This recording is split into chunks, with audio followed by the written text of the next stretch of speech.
Sementara itu, Bawaslu Oku menertibkan APK yang bertebaran di pinggir jalan. Ketua Bawaslu Oku menghimbau kepada seluruh kontestan pemilu dan tim kampanye untuk patuh terhadap aturan yang berlaku.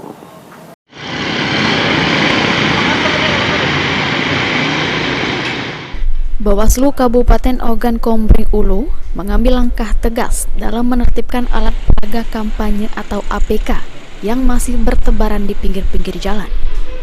Dalam penertiban tersebut, Bawaslu Oku berhasil menertibkan sebanyak 45 APK dari 2 kecamatan, yakni Kecamatan Batu Raja Timur dan Kecamatan Batu Raja Barat.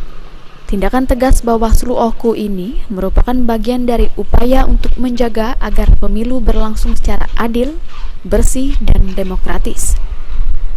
Selain itu, APK yang terpasang di pinggir jalan dapat mengganggu ketertiban umum dan memberikan ketidakadilan dalam persaingan politik.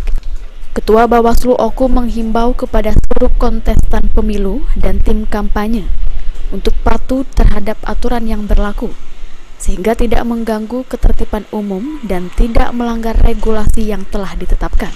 Penertiban alat peraga kampanye itu bergerak seluruh tim dan terdiri dari Bawaslu dan Panwaslu kecamatan di 13 kecamatan.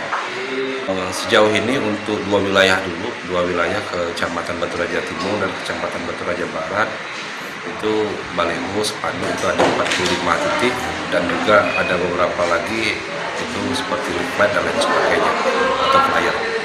Itu ya, branding nanti kita buat himbauan ke yang bersangkutan kan melalui partai yang bersangkutan, tidak menutup kemungkinan ke yang bersangkutan. Kemarin sudah kita lakukan itu himbauan yang kedua, termasuk branding juga, termasuk spanduk juga. Kita nanti akan menunggu tindak lanjutnya sampai dengan memang apa yang kami himbau itu memang benar-benar diindahkan.